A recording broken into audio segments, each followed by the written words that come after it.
ಇದೆಲ್ಲದರ ಜೊತೆಗೆ ಒಂದು ಸ್ಟಾರ್ ವಾರ್ ಫ್ಯಾನ್ ವಾರ್ ಇದೆಯಾ ಸ್ಯಾಂಡಲ್ವುಡ್ ನಿನ್ನೆ ನಾನು ಸುದೀಪ್ ಅವ್ರ ಇಂಟರ್ವ್ಯೂ ನೋಡ್ತಾ ಇದ್ದೆ. ಅವರು ಹೇಳ್ತಾ ಇದ್ರು ದಟ್ ನಾನು ದರ್ಶನ್ ಯಾವತ್ತಾದ್ರೂ ಮೈಕ್ ಇಟ್ಕೊಂಡು ಜಗಳ ಆಡಿದ್ದೀವ, ಅಲ್ಲೇ ಮುಗ್ದೋಯ್ತು ಅನ್ಸುತ್ತೆ ಅದು. I think he gave his answer. ತುಂಬ ಕ್ಲಿಯರಾಗಿ ಹೇಳಿದ್ದಾರೆ ಅವರು, ಆ ಥರ ಏನೂ ಇಲ್ಲ ಅಂತ. So I think at ends it all it's really good. But ಒಂದೇ ಒಂದು ವಿ ಆರ್ ಆಲ್ ಫೈಟಿಂಗ್, ಒಬ್ಬರ ಜೊತೆ ಒಬ್ರು ಜಗಳ ಆಡ್ತಾ ಇಲ್ಲ. We are all fighting against piracy of films, ಅದಂತೂ ಖಂಡಿತ. ನೀವು ತುಂಬಾ ಸೂಕ್ತವಾದ ಪರ್ಸನಾಲಿಟಿ, ಯಾಕಂತಂದ್ರೆ ಆ ವಿಚಾರ ಬಗ್ಗೆ ಮಾತಾಡಕ್ಕೆ. ಯಾಕಂತ ಹೇಳ್ತೀನಿ ದರ್ಶನ್ ಸರ್ ಜೊತೆಗೂ ತುಂಬಾ ಆಗ್ತರು. ಮೊನ್ನೆ ಅಷ್ಟೇ ಸುದೀಪ್ ಅವ್ರು ನಿಮ್ಮಪ್ಪ ಕೂಡ ಬಂದಿದ್ರು. ಸೊ ಹಾಗಾಗಿ ನಿಮಗೆ ಅವರ ಸ್ನೇಹ ಕಂಡಾಗ ಏನ್ ಅನ್ಸಿತ್ತು? My first friend in the industry. ಇಬ್ರು ಅಂದ್ರೆ ಅವರಿಬ್ರು ಸ್ನೇಹಿತರೆ ಕಣ ಸತ್ಯ.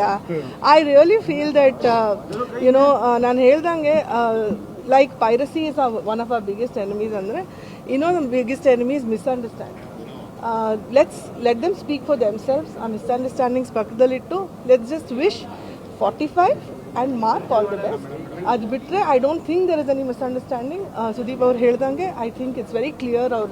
Our interviews nodta idini because he is doing publicity for Mark. Avaru ತುಂಬಾ ಕ್ಲಿಯರ್ ಆಗಿ ಹೇಳಿದ್ದಾರೆ, ಆ ಥರ ಏನೂ ಇಲ್ಲ. ಅವರೇ ಹೇಳಿದ್ಮೇಲೆ ನಾನು ಹೇಳೋದು ತಪ್ಪಾಗುತ್ತೆ. ಸೊ ಆ ಥರ ಏನು